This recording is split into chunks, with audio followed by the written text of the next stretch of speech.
आज हम पढ़ेंगे about diabetes. Okay,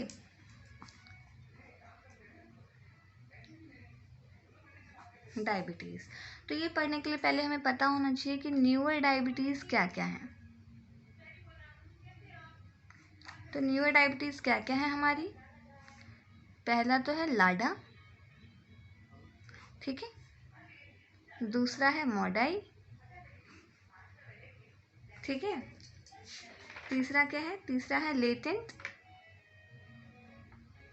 diabetes under stress.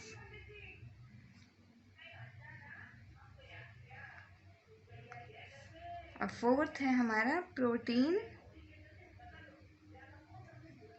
Energy malnutrition diabetes mellitus. Okay, तो हमारा न्यूअर डायबिटीज में क्या क्या है? न्यूअर डायबिटीज में हमारा है पहला तो लाडा, दूसरा है मोडाई, तीसरा है लेटेंट डायबिटीज अंडर स्ट्रेस और protein energy malnutrition diabetes mellitus. LADA मतलब क्या होता है? लाडा मतलब हमारा क्या होता है? तो वेट, पेन गलत हो गया। Latent acute diabetes mellitus of adult. Okay, MODY मतलब क्या होता है हमारा? मोडाई मतलब होता है maturity onset diabetes mellitus of young. Okay, maturity onset diabetes mellitus of young. LADA मतलब latent acute diabetes mellitus of adult. अब इसके बाद हम पहले पढ़ेंगे कॉम्प्लिकेशंस क्या क्या आती हैं हमारी डायबिटीज मिलाइटिस में, सॉरी डायबिटीज में। तो डायबिटीज में हमारे कौन कौन सी कॉम्प्लिकेशंस आती हैं? पहला होता है रेटिनोपैथी। Okay, retinopathy. रेटिनोपैथी मतलब क्या होता है कि हमारी आई के अंदर जो रेटिना होता है वो डैमेज हो जाता है, ठीक है, जिसकी वजह से क्या होता है? पार्शियल या कंप्लीट लॉस हो सकता है विजन का। ओके, पार्शियल और कंप्लीट लॉस ऑफ विजन, ठीक है। दूसरा आता है हमारा क्या इसके अंदर में? न्यूरोपैथी, मतलब क्या? कोई नर्व में प्रॉब्लम हो। तीसरा आता है नेफ्रोपैथी। नेफ्रोपैथी मतलब किडनी डिजीज हो गई हो। ओके, चौथा आता है हमारा क्या इसके अंदर में? मायोकार्डियल इश्कीमिया हो गया हो। पांचवा स्ट्रोक, या फिर छठा क्लॉडिफिकेशन। क्लॉडिफिकेशन मतलब कि अगर चल रहे हैं तो चलते टाइम दर्द हो रहा हो पैरों में, ठीक है, और अगर कुछ काम कर रहे हो तो हाथों में दर्द हो रहा हो, हाथ से काम कर रहे हो तो क्लॉडिफिकेशन। ओके, तो क्या क्या आ गया इसके अंदर में हमारा? पहला क्या था?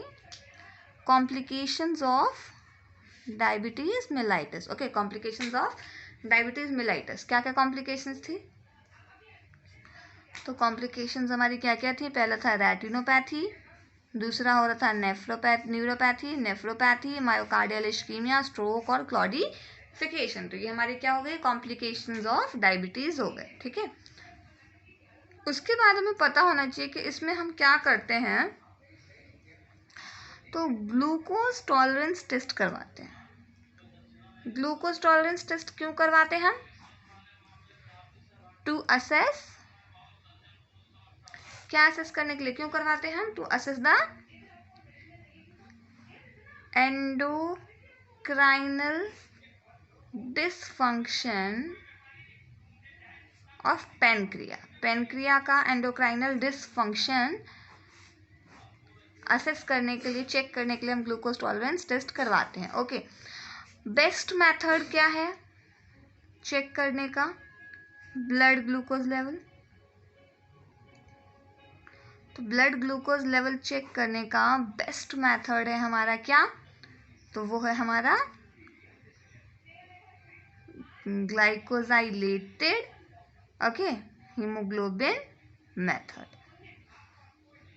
ग्लाइकोजाइलेटेड हीमोग्लोबिन मेथड। तो ग्लूकोज टॉलरेंस टेस्ट हम क्यों करवा रहे थे to check the dysfunction, endocrinal dysfunction of pancreas. और बेस्ट मेथड क्या होता है ब्लड ग्लूकोज लेवल चेक करने का, तो ब्लड ग्लूकोज लेवल चेक करने का बेस्ट मेथड होता है हमारा ग्लाइकोजाइलेटेड हीमोग्लोबिन मेथड। ओके, तो ये हमारा हो गया डायबिटीज़। आई होप आप लोगों को समझ में आया होगा। एक बार शॉर्ट में और डिस्कस कर लेते हैं।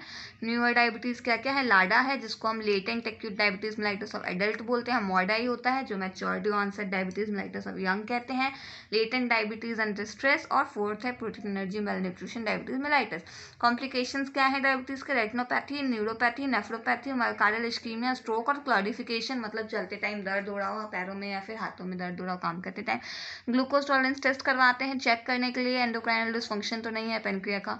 और ब्लड ग्लूकोज लेवल चेक करने के लिए बेस्ट मेथड होता है हमारा क्या glycosylated haemoglobin method. Okay, I hope आप लोगों को समझ में आ गया होगा। अगर कोई दिक्कत होगा तो प्लीज़ मुझे बताइएगा। एंड अगर आपको अच्छा लगे एंड आप चाहते हैं कि मैं ऐसे और भी वीडियोस पोस्ट करूं तो प्लीज़ लाइक शेयर कमेंट ज़रूर कीजिएगा। Thank you so much.